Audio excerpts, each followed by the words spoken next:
monde de la mode m'a toujours fascinée. Déjà, au début de la vingtaine, je m'habillais toujours dans les friperies. Je magasinais tout le temps pour m'habiller. Puis j'ai toujours été dans le milieu pas le milieu, mais par moi-même, juste moi-même, de magasiner, me trouver des looks. C'est sûr que j'ai toujours été comme ça. Je voyageais, je regardais toujours les vêtements.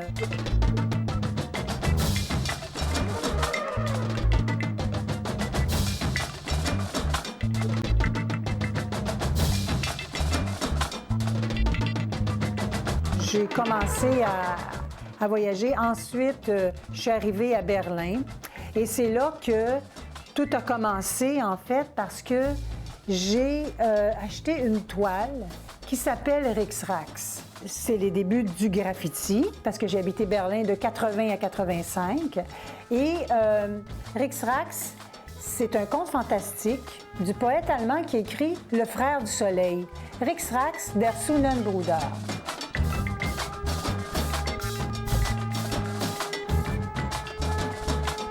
Je m'en allais, là, dans la friperie. Fait que là, en faisant le ménage de la boutique, je me suis aperçue que c'était pas nécessairement ça que j'avais le goût de faire. Je me suis aperçue qu'il y avait un peu d'objets de couture. Fait que là, ce que j'ai fait, c'est que j'ai tout viré, j'ai tout vendu. J'ai rénové le local, nettoyé tout ça et parti à zéro dans l'intention de faire un commerce fourniture de couture qui va s'appeler réellement une mercerie.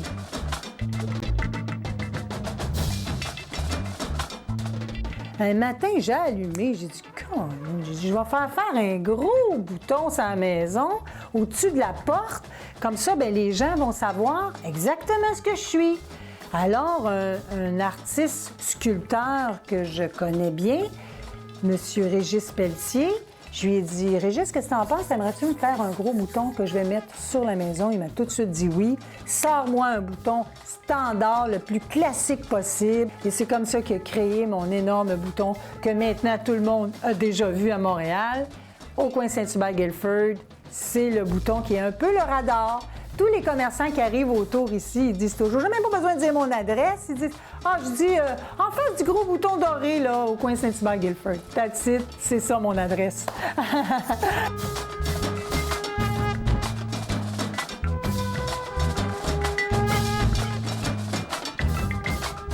Pour moi, c'est pas juste le bouton, là.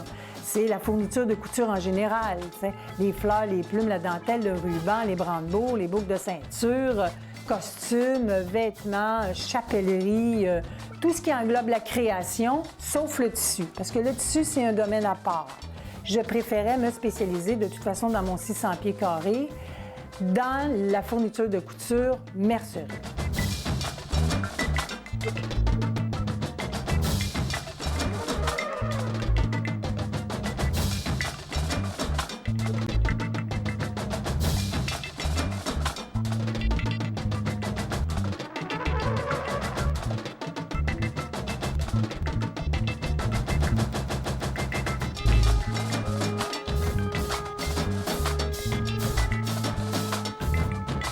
C'est énorme comme inventaire, c'est infini, c'est comme le monde de la création, le monde de l'imaginaire, l'imagination, c'est sans fin. On peut aller, on peut faire de tout. Alors, comme ça, j'ai commencé la boutique Rixrax et avec le temps, je me suis fait une clientèle qui est dans le monde du costume, le cirque, le cinéma, et les gens, tout simplement, qui veulent changer leur bouton, qui font leur couture, qui veulent changer leur bouton, améliorer leurs vêtements. On perd un bouton, on va chez Rixrax, on trouve un autre bouton, c'est comme on vient d'acheter un nouveau vêtement, ça donne toute une autre allure et un autre style aussi.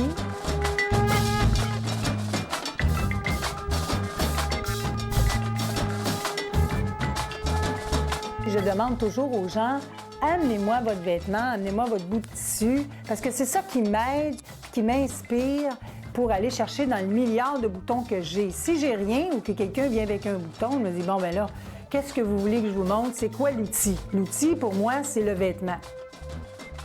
Mais les vrais créateurs, Jean-Paul Gaultier, Prada, on peut tous les nommer, c'est eux qui font toutes les tendances et eux m'inspirent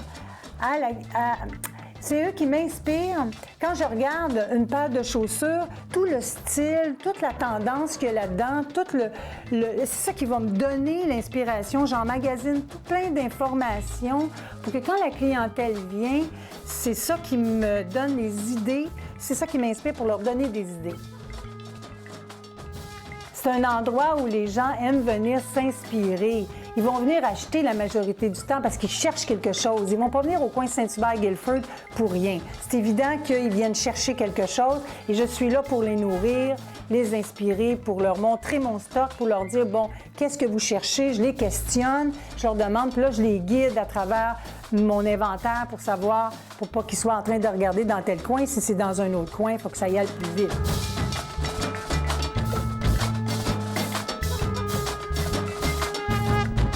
Un jour, j'ai eu un flash. J'ai dit comme ça, j'ai dit, mon Dieu, j'ai dit, je vais demander à mon ami artiste Marc-André Fortier, qui fait des sculptures incroyables. D'ailleurs, c'est lui qui a fait les joueurs de hockey devant le Centre Bell.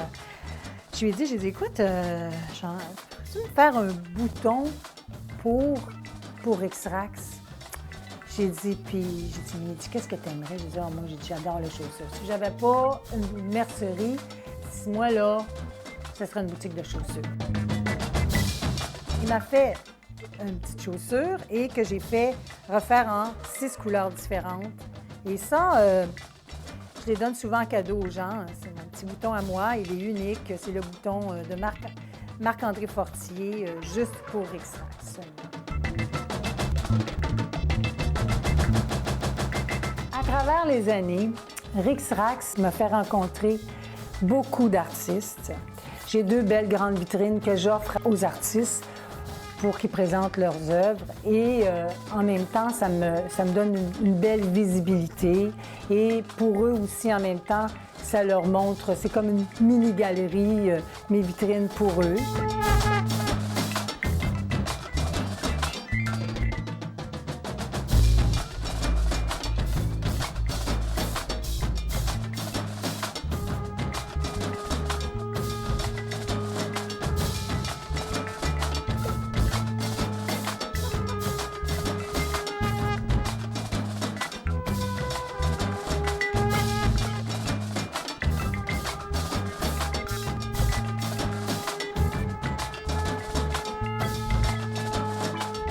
Et il y en a un, entre autres, Michel Parent, il y a quelques années, qui a fait une vitrine avec la récupération de boutons.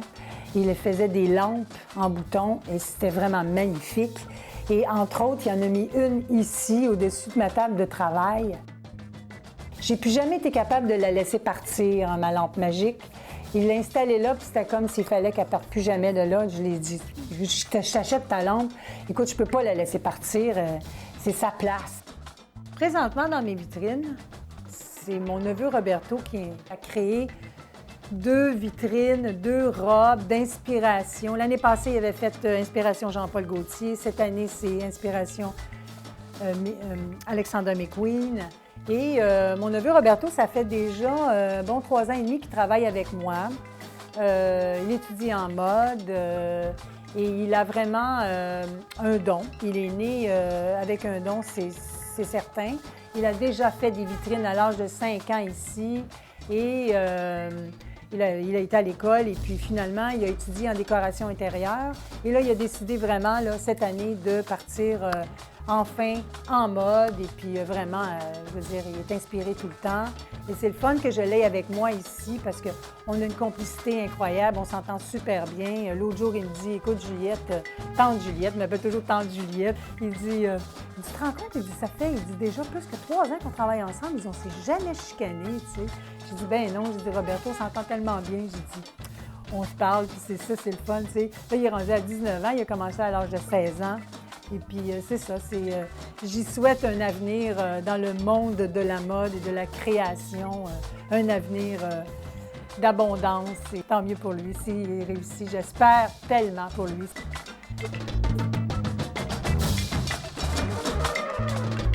25 ans plus tard, en 2012, j'ai toujours pensé que, bon, moi, je suis la créatrice de X-Rax. Bon, c'est moi la femme la plus populaire Bon, mais je me suis rendu compte avec les années, je me rends compte que la chose la plus populaire ici, là, c'est ma caisse de 1882.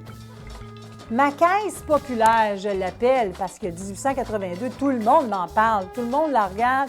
J'ai des compliments tous les jours sur ma caisse. C'est ma petite caisse populaire de 1882. En deuxième, évidemment que c'est ma lampe magique. Et j'ai toujours pensé que je passais au moins en troisième, mais non! Depuis que Roberto travaille ici, c'est Roberto, le beau Roberto, qui gagne la troisième personne la plus populaire ici. Et moi, je viens en quatrième, enfin, Juliette de Rixrax, la quatrième. Et comme anecdote, c'est comme étrange parce qu'un jour, j'ai remarqué,